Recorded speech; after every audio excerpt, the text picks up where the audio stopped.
Hello, Gemini. It's umomg.tarot, and this is your someone secretly talking about you tarot card reading for this month. Now, of course they're talking about you, Gemini. Of course you're turning heads.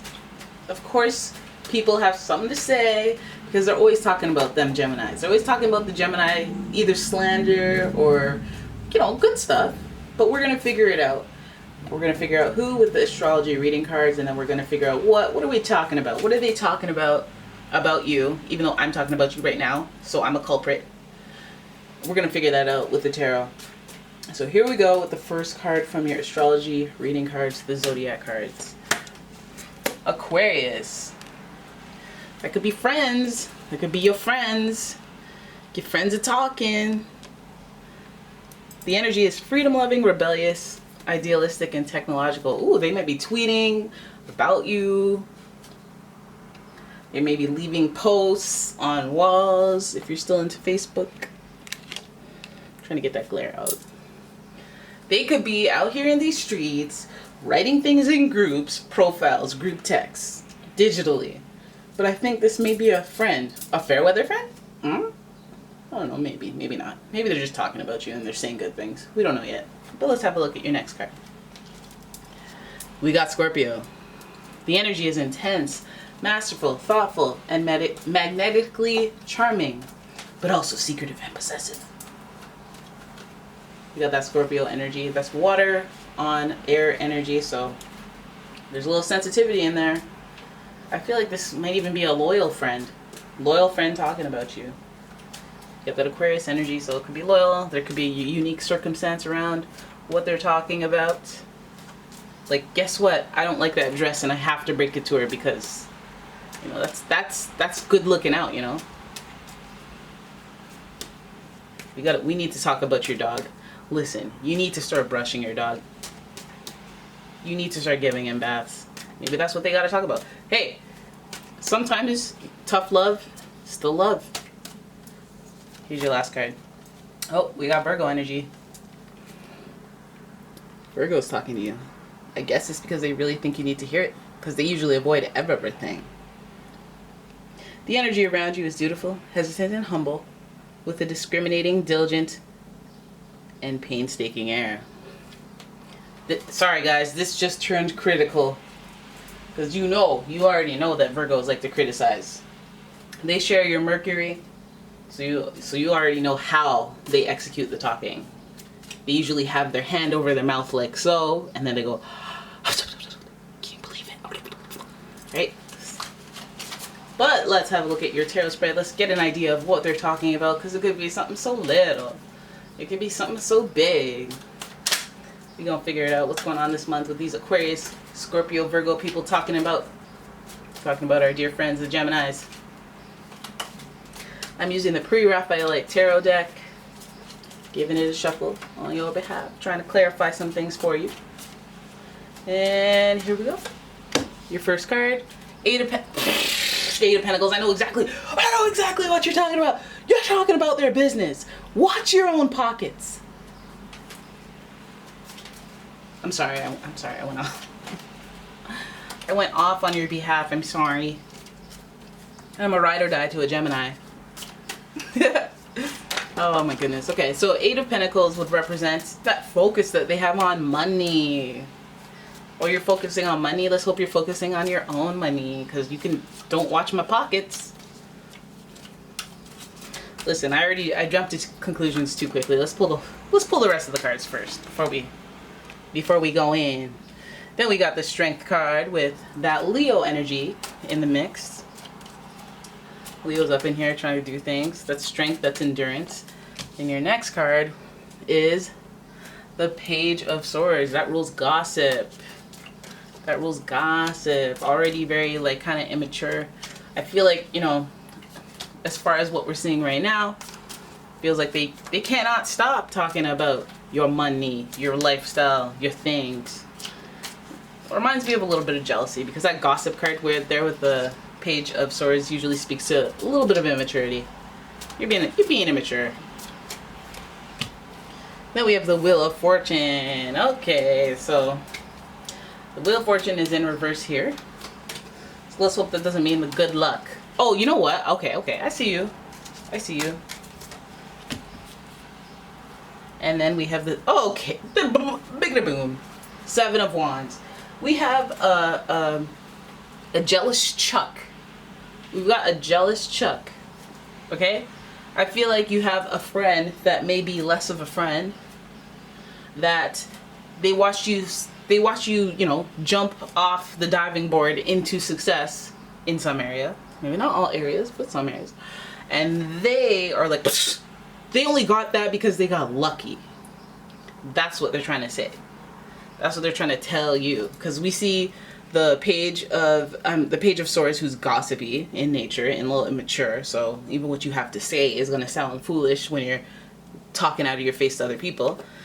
They're saying that you got lucky in your circumstances, and there's this defensive energy with the 7 of Wands, having to stand your ground against this person. You know, I think they're jealous because there's this Leo energy, and Leos are prone to getting a little jealous when they see other people having it easy. Maybe they had a harder life because this Leo energy, they usually have an obstacle, and they have to learn the gift of emotional intelligence, how to read situations in a less like spiritually intuitive way, but just being able to be like a energy bender, you know. That's why she has a line that can bite her face off, just kind of chillaxing around her. So this person, I know it says Leo, but we're talking about a Leo right now, is gossiping, and they're focused on how you're doing so well. That's the heart of it. That's the beginning of it. Is, hey, you're doing well in this area. This may be not, it doesn't have to be your work. It can be the way that you live your lifestyle. Maybe you married into money. Maybe you got a lucky break and don't have to pay for certain things. They're focused on that. You know, they're focused on that, and it makes them feel like, oh man, because I don't have it as good as you.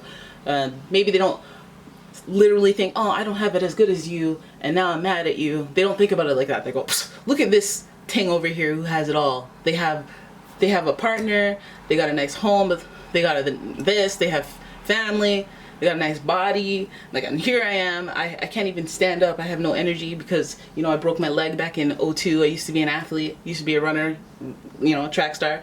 And now I'm out here aiding these birds that can't even say thank you because they don't have vocal boxes. And like, my life is so hard compared to yours, but I have endurance, I have strength. My story is of, you know, it's a different story. And it's an admirable story, but they're jealous of people when they have it easier in some areas. Maybe you gotta address that, Leo. Okay, Leo, you need to, you know, you need to address that. Because this energy with the Virgo and Scorpio would say that, you know, this person knows your story and they know versus their story because you guys are friends, or friendly at least. And this would tell me that the energy of them, the overall energy is like, I'm critical, okay? I am critical. Maybe they even feel like you owe some of your luck or success to them, or, you know, they only got that job because I turned it down. You know, they trying to, you know what I mean, alley-oop themselves in there. They may be a mutual friend, a distant friend. And I feel like, yeah, this Wheel of Fortune card here, it usually represents the turning of the tides and things getting good and luck and growth and expansion. Like, all of a sudden, like, every month to month, you're like, damn it, I just need an extra $200. Damn it, I'm short $200. Damn it. And then boom, you win that lottery thing and it gives you $1,000 and you're like, yeah, it's not going to change my life, but it's going to make things a little bit. See how the wheel turned and it's all, right? But this card is in reverse. And usually when this card is in reverse, I'm like, no sweat, my pet, because it's still the Wheel of Fortune.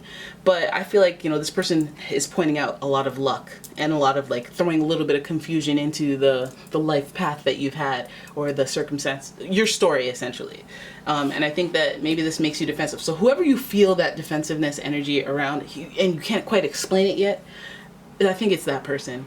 I think it's that person because this 7 of Wands usually says, okay, person, querent, you need to put your foot down, damn it. You need to not be wobbly on this situation. So if you know this person is lying about you, it's almost like you got to confront it. You got to put your foot down and be like, listen, now you're out here lying about me. I know I'm supposed to be Beyonce and ignore it, but I'm going to have to shut you down. I have to put my foot down your throat if you don't stop. Because at the same time, you're a Gemini, right? And you can rival some of this energy with that Mercury verbal, like, I'm gonna do this and I'm gonna be happy that you gave me a reason to step out of my karmic zone and not face any karmic repercussions, because I'm just going to do this to let you know. All right. And then you do that famous Gemini cuss out, that famous Gemini read. Oh my God, I'm still in training, guys. But yeah, so that's what this person is. Just a little bit of jealousy. You can handle that. You're like, oh, a little jealousy. What else is new? That's fine. And yeah, or some of you could just ignore it. Just, you know, put your foot down or be defensive wherever needed. And I guess like if you confront this person, there may be a little bit of defensiveness on that side too. But yeah, jealous, just a little jealous. Okay. They may have had a harder road, and you know, they may have not learned some of the things that you've had. So, I mean, I don't say that, you know, you should be all nasty and mean to them. I feel like you should be firm in how you address it or approach it so that they can learn what they're doing, because maybe they don't consciously know, and maybe they need that clarification, you know. So get off your pedestal and be like, okay, so I'm going to come down here for just a second, come down to your level, and I'm going to let you know how to get up to my level. First of all, stop focusing on other people. Second of all, do your thing and go on your own path. We're not the same thing. We're not in the same lane. We're not the same thing. Okay? And yeah, I'm gonna go back up there. Any questions? Listen, Gemini, you better. All right, so that is your reading. I hope you guys enjoyed it. If you did, please give the video a thumbs up, subscribe to the channel, leave a comment, share the video, and if you'd like your own personal reading, please check out the description for a link to the website, as well as a link to my Etsy shop where I sell all sorts of candles. Who wants a candle? Oh, in the summer, in the heat of the summer, candles. Anyways, thanks for watching, guys. I'll see you in the next one. Bye-bye.